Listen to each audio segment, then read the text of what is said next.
They wanted to eat my baby.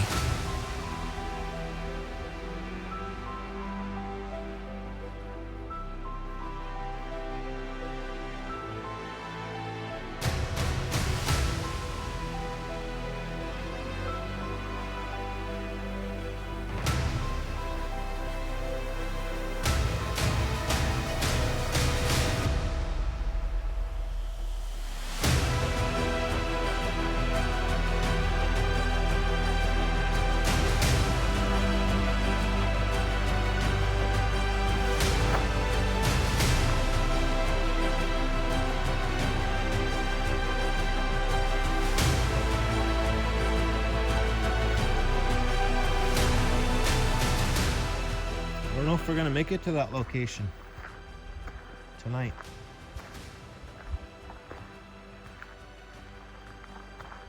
But I know another location, 27K, we're almost there. Old co-worker of mine camped out. We'll tell the story when we get there. Him and his family, they camped back here, and it was their last time ever camping. Let's fill you in when we get there. I wanted to show you my spot. We're in the area for a while, so we'll probably go there tomorrow.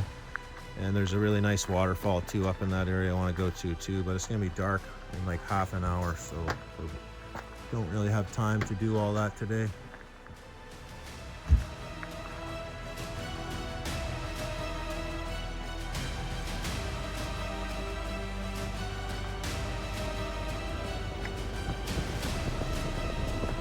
The Squamish River, nestled in the rugged wilderness of British Columbia, is known for its breathtaking scenery and rich wildlife. But in the shadow of its beauty lies a darker legend, a tale whispered by the First Nations and carried through generations.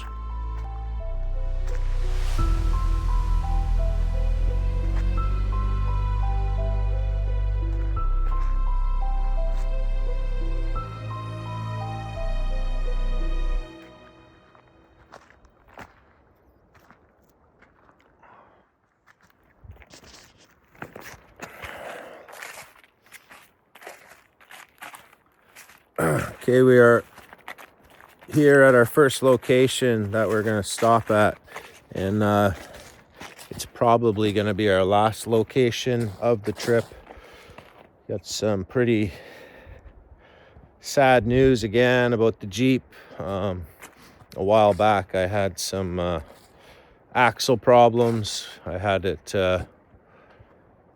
I took it into the dealership in Poco there, and supposedly they fixed the problem, some sheared axle shaft or something or other. And now just driving down the road trying to get to my location where I had my encounter, it started making this loud clicking noise, whether it's in 4x4 or even outside of 4x4. The front axle is clicking and crunching and stuff. I'm not sure what that is. I got to get it back to the camp. We stopped here. We're on the Squamish River, of course, still. So this location that we're at right now is it's a campground where an acquaintance of mine, him and his family, they camped here at this campground, and they had their baby with them. I think their baby was 6 months old or so, around there, maybe a bit older. And it was their last camping trip that they've ever been on because of the what happened to them. So we're gonna let you guys listen to the story. I'm gonna walk around the area filming and go from there.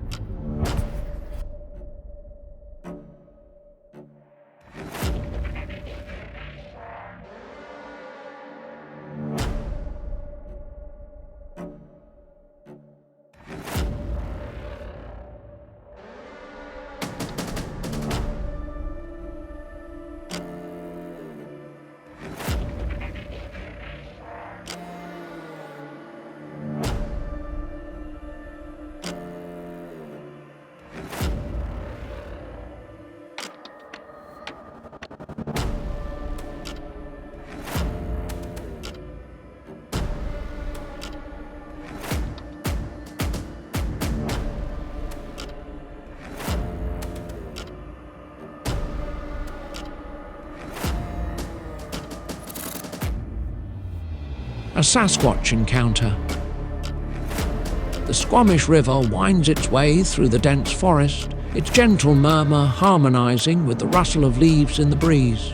A family of 3, a husband, wife, and their 6-month-old baby, set up camp along the riverbank. The scene is idyllic. The sun glints off the water as the parents laugh, taking in the beauty of nature, their baby cooing softly in the stroller.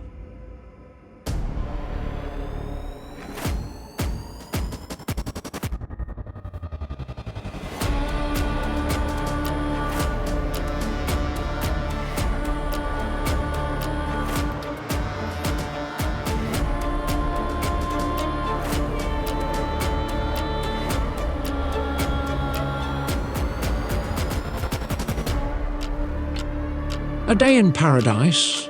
The family spends the day hiking, fishing, and relaxing by the river. The baby giggles as her father tosses pebbles into the water, and her mother hums a tune while preparing dinner over a small campfire. As the sun sets, they settle into their tent, the crackling of the fire gradually replaced by the sounds of the nocturnal forest.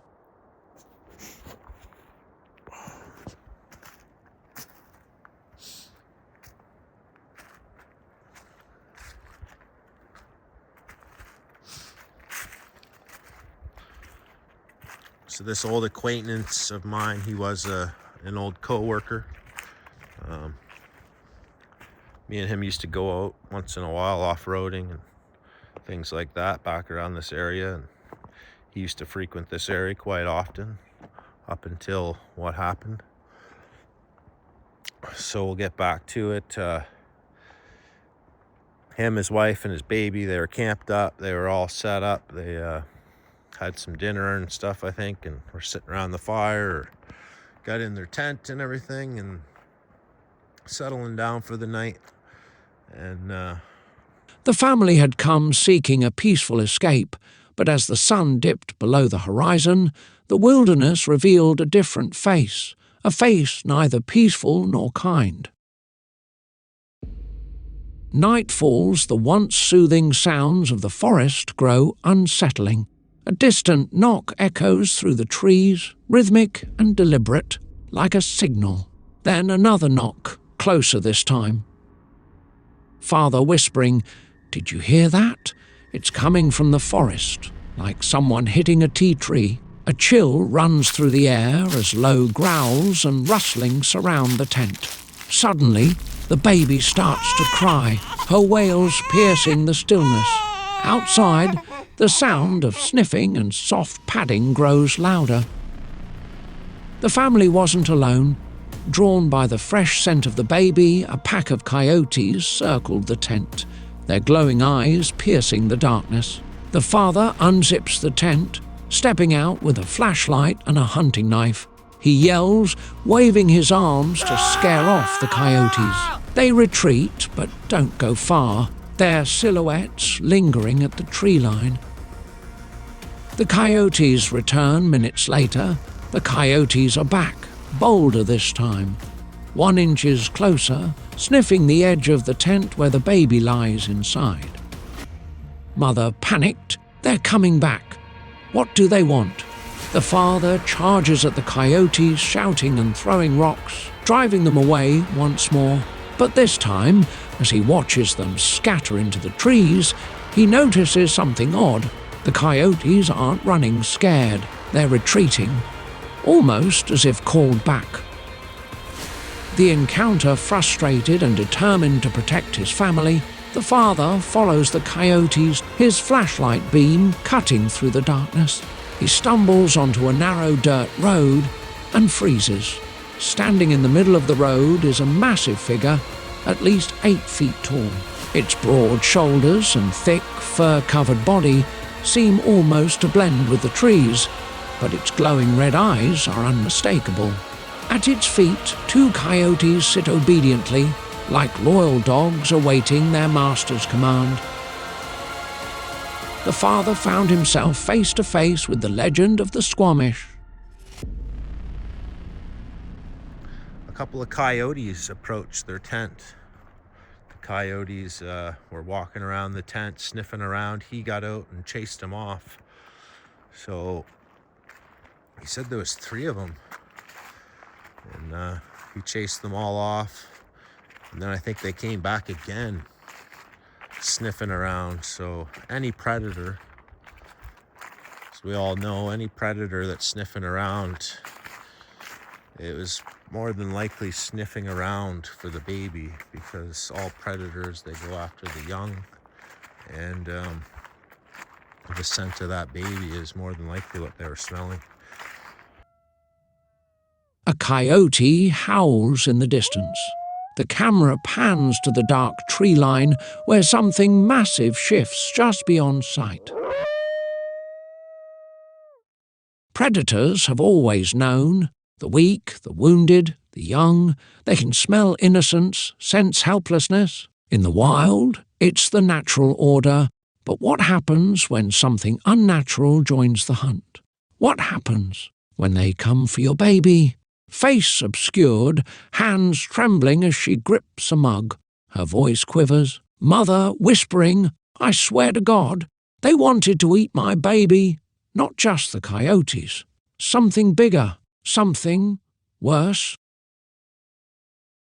A pair of glowing eyes in the trees, then another and another. A shadowed figure looms behind them, barely visible.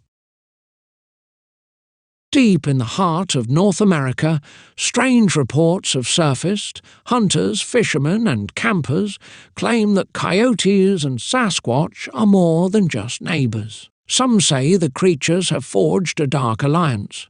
Others claim coyotes are no longer wild, but pets, servants to something larger, something far more terrifying.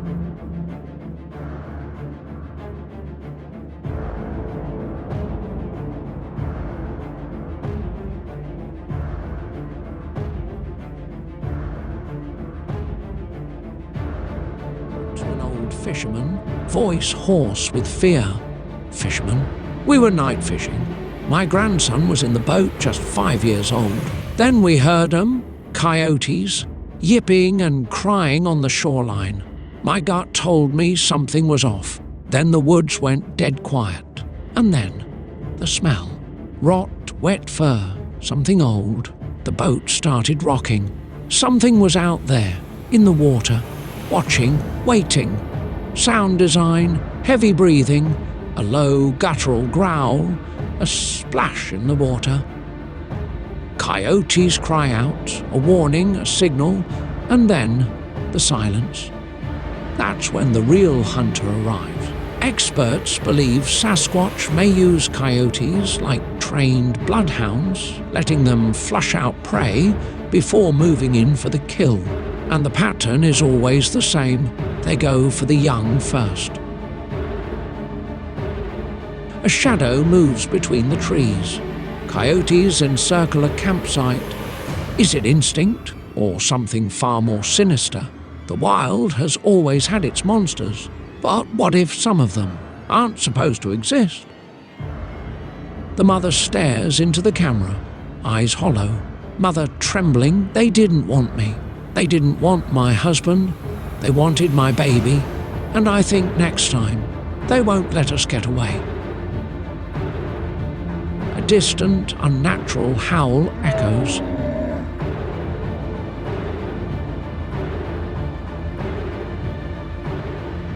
Then silence.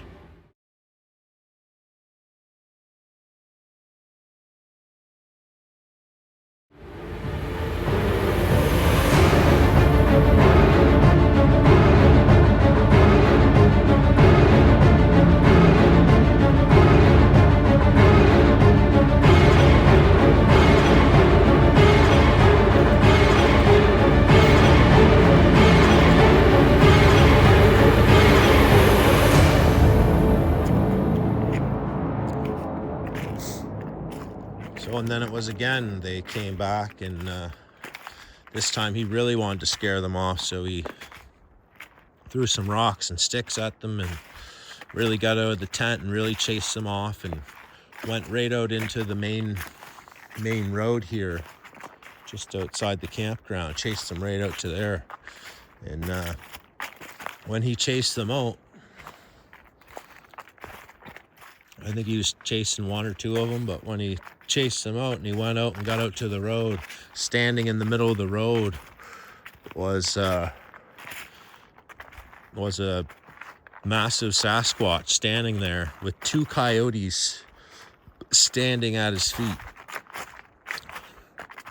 So the Sasquatch standing in the middle of the road, and it has two coyotes sitting down to the right and the left, sitting down at its right and left foot, almost like the coyotes were his pets. And it's almost like the Sasquatch potentially maybe sent the coyotes in to investigate for him and check out the scene or whatever. But I've heard some pretty scary stories when it comes to babies and Sasquatch. From what I hear, the elder Sasquatch do prefer babies to consume because of the softness of the bone density. I know that's a terrible thing to think of, but it's not the first time that we've heard of these cannibal giants. But does that really make them cannibals anyway? Because technically they're not fully human, so I guess that doesn't really make them cannibals unless they are eating each other. Which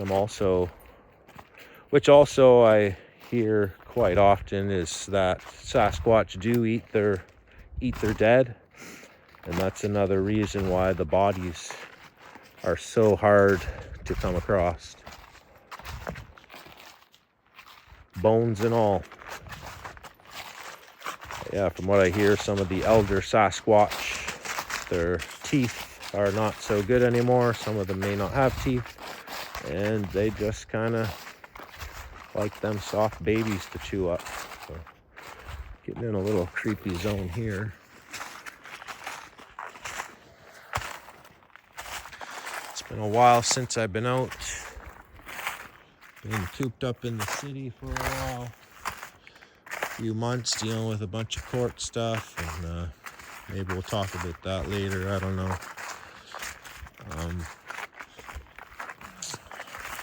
Right now I gotta get this Jeep running again. This really sucks with the whole Jeep thing.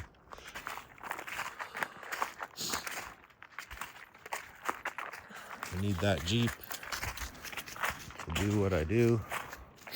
Here's the main road here, so he would have chased these coyotes out, right out in here. This main road here. And then this is the stretch of road where he chased them out and seen the Sasquatch in the road with the coyotes. It was obviously darker and stuff. And look at that mud puddle. This looks like toe prints.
Lodged in the ground there.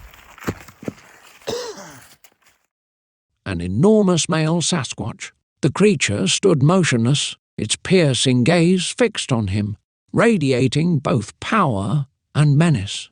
Terrified, The father backs away slowly, but the Sasquatch doesn't move. It simply stares. Its expression, it was like it was, deciding something, watching me, measuring me, and the coyotes, they weren't afraid of it. They were, with it.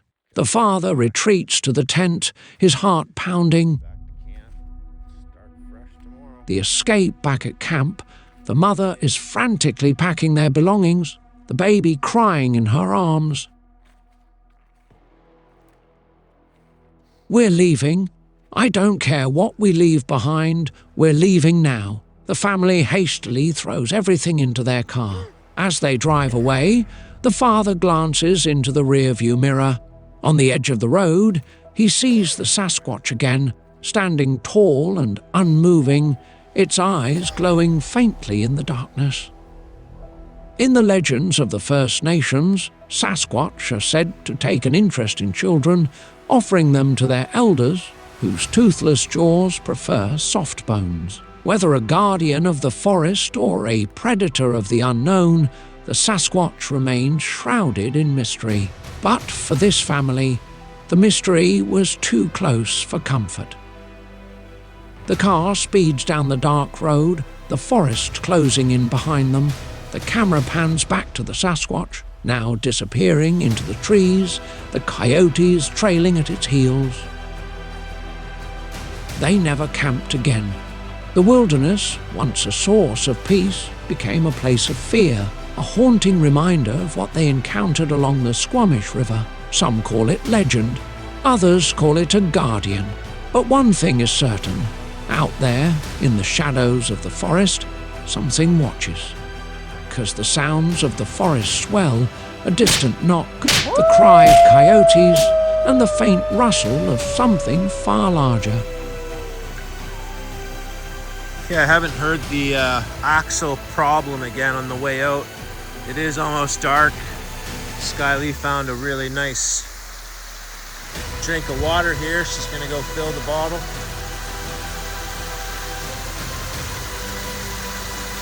So we will head back to my spot tomorrow. We did the Coyote Sasquatch visit there. Maybe we'll stop back in there again.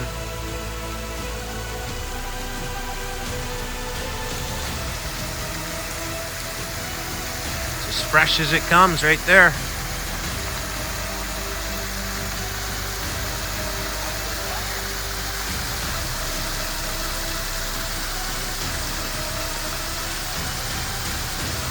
We'll go to Falls tomorrow.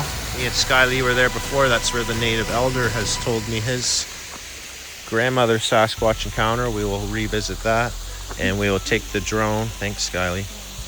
We'll take the drone and see what's on top of the waterfall.